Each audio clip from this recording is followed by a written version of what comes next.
Everyone, today I want to talk to you about how to overcome your business issues as a team.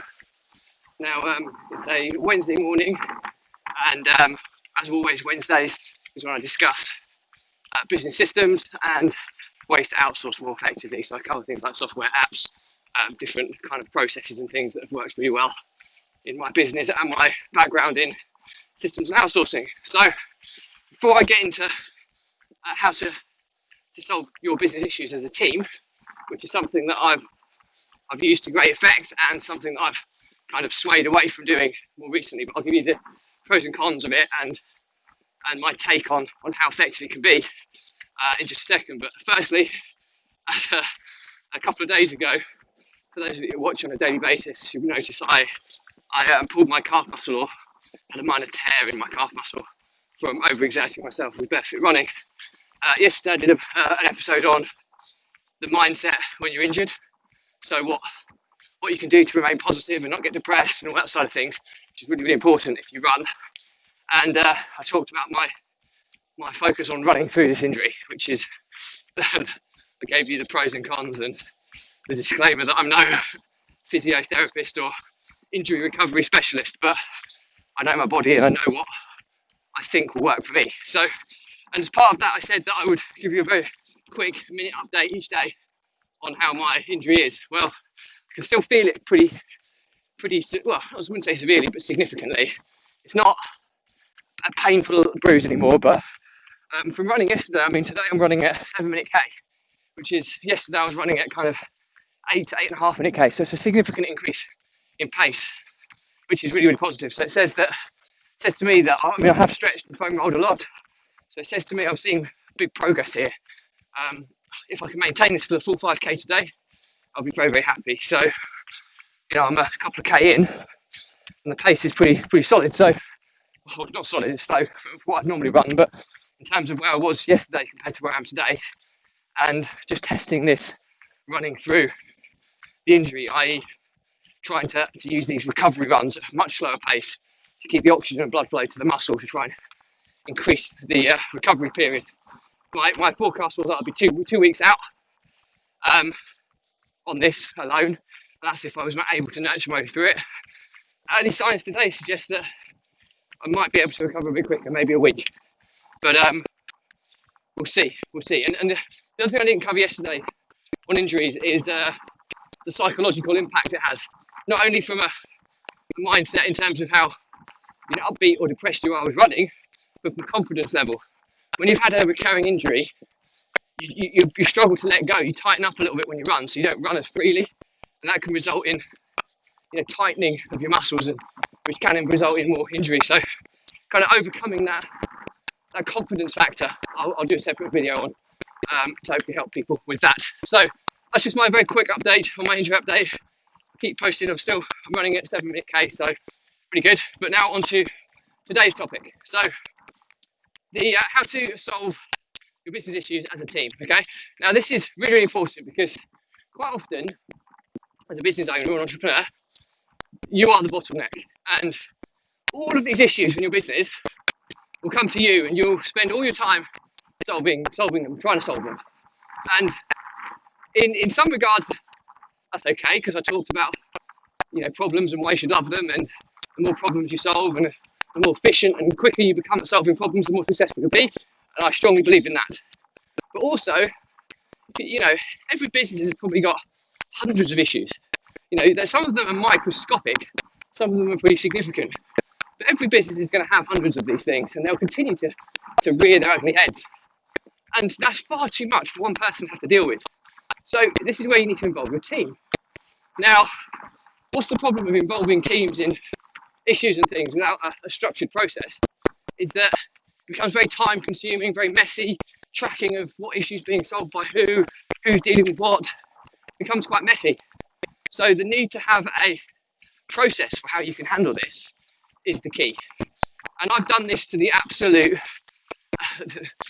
script, because this model, I'm talking about the issues list here. Okay. Now, anyone who's read Attraction by Gino Wickman will know that it's heavily talked about in his process in Attraction. And the process is very simple. As soon as you have an issue, you put it on your issues list. Okay, you don't spend time solving that immediately unless it is super urgent, but then you have a weekly meeting with the people in the relevant department associated with that issue. And one of the first things you do once you've been over your actions for the previous week is work with the issues list. And that should take the bulk of the meeting. So kind of 75% of the meeting should just be solving issues as a team. But the key thing is there's a structure around it. So what you're doing is everybody has a central point to list the issues. So throughout the week, everybody, if there's an issue that arises that needs discussion, they bang on the issues list. And it's just building up this list. And the idea is that if you're super efficient at this, you'll clear your issues list every week, because the issues, although they won't be solved during that meeting, the actions to solve them will be assigned out. And as soon as you've assigned out the actions to solve it, you remove the issue from the list. Okay, and when those actions are completed, technically the issue will be resolved. So that's the kind of process of how this works. And in reality, I did this, religiously in systems and outsourcing. And by and by, it worked incredibly well in terms of that. You've got to get people buying and got to get people to understand this is where they log the issues and not to disrupt each other with issues unless they are absolutely urgent. And again, you need to be really clear with what is categorized as an urgent issue. Okay, so not something that somebody thinks is urgent, but something that really is urgent. You need to have a criteria for addressing that, and make sure it's universally followed throughout your team, your business. But the first thing is just to make sure everybody's aware of where the issues for their department are logged. It might be that you're a small business to begin with, you haven't got separate departmental meetings happening. If that's the case, have one master issues list, okay? And then whoever you meet with, if you meet with your team on a weekly basis, that's when you work through them, which is really, really important. And then if you're following kind of the 12-week year model, or I think Traction refers to this as well, is you've then got stuff that you review the whole thing on a quarterly basis and cleanse everything on a quarterly basis. Because what you'll probably find is as you get busy that you just won't be able to get through all of the issues every single week, and they'll grow and grow and grow. So then at the end of the quarter, you kind of consolidate and reset and rejig to get things back on an even keel. But the benefit of this is that all of a sudden you've got a team of people addressing issues collaboratively. And although lots of business owners and entrepreneurs like to feel that it's my business, I know everything about the business, and that may be the case at the beginning, but the art of being a truly successful entrepreneur is, I think Bill Gates has used this person, is when he has his kind of leadership meetings, of being the thickest person in the room, ultimately. So you want to surround yourself with the best people and then let them, drive the business forward following your vision. Okay, so as an entrepreneur, your role is to create the vision, the direction, and keep people accountable to it. But let people that are specialists or experts in their field do their jobs. And they're the ones that are going to grow things for you. So really, really important to kind of understand that. So I hope this has been useful. And if you do have those experts or those really great people around you, and we'll talk in separate episodes on how to find great people. What you're then going to do is bring those people into these meetings, and you'll find that issues that would have probably taken you a long, long time to solve yourself will be solved pretty much instantaneously by having the right people in the right seats, which is another separate topic. It's all good and well having great people, but you need to fit with the culture, you need to fit with what their ambitions are. It's building. There's quite an art to putting people in the right seats, and I'll talk you through kind of what I do for that in a separate episode. So that's the process, and I adopted it religiously in systems outsourcing. As I've built my new businesses in these new ventures, I'll be implementing it very shortly, but there's been a lot of startup and setup stuff in this first quarter. So I've got a meeting that's a whole week-long meeting, because following the 12-week year, it's in 13 weekly cycles. 13-week cycles. Even though it's called the 12-week year, because the 12-week year is where you're taking action, and then you have an evaluation and planning week at the end of each 12-week year to set you up for the next. So my next 13th week comes on the week commencing the 17th of. Just back my car for a little bit there. Just slow it down a little bit. We come on the 17th of August, and at that point, all my team will be pulled together not for the whole week, but in various different groups. And we'll have a main group meeting, and this is where we'll start putting these processes back in play. Morning, because they are super beneficial when you get them right. If you don't get them right, they can be a bit of a time drain or a distraction. When you do get them right, the productivity in your business will fly. So, hope you found that useful. Just to summarise then, going back to the beginning, you need a central point to log all of your issues. If you have departmental teams in your business, create a separate issues list for each department and have each individual department go through this process.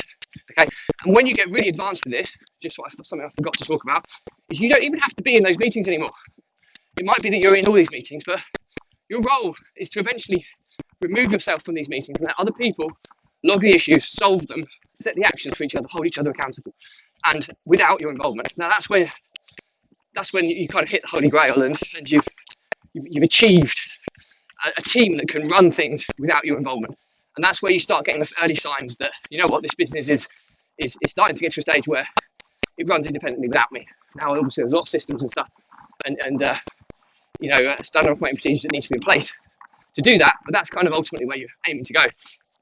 So back to the summary, have a centralized point where issues can be logged. We do this electronically, we do it through Asana. I've talked about Asana and ways in which you can do this.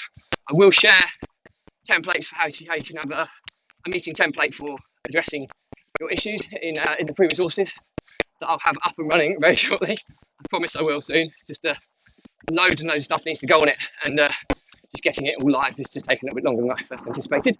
So apologies there. So number 2, if you have departmental meetings, have a separate issues list for each department.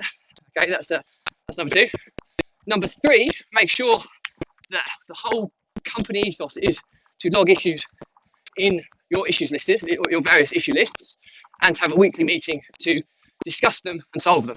Okay, so you're addressing what the issue is, and then you're working out the solution, and then you're assigning the actions to how to solve that in each meeting. Okay, really important. So it might be that you have to do a training session on this with the whole company to get their buy-in, to get their understanding of what you're trying to achieve. Really important. Don't shortcut this process, because as with any process, it's about the buy-in that matters. Okay, and then and number 3 is obviously ensuring that actions are held accountable. So having an ability to track the actions from each meeting. But I'll show you how to do that in the templates, the meeting templates that I use in my business, that will hopefully help you do the same. It makes tracking things very, very easy. And this can all link in with the 12-week year and how you score your weeks as well. But I've talked about that in a separate episode, and I'll try and share templates on that side of things as well. So hope you found this useful, and as always, any questions, any debates, please drop me a comment. My guarantee is I will respond to every comment. If it's a bigger topic, I'll still respond, but I will cover it in more detail on a separate vlog episode. As always, please, if you think this is good value, please like, share, subscribe to my channel if it's in a different social platform. The support is much appreciated, and obviously, hopefully, this can help people further afield. So, thank you if you help me with my organic reach. And finally, if you're finding it's not for you and it's not interesting, absolutely fine. Just unfollow me if you're a follower, or unfriend me, and then you won't see my stuff appear in your feed. The last thing I want to do is annoy people with my content coming out every single day. So absolutely no hard feelings if that is the case. So hope you found it useful, and as always, stay positive, stay happy, and I will see you on the next episode.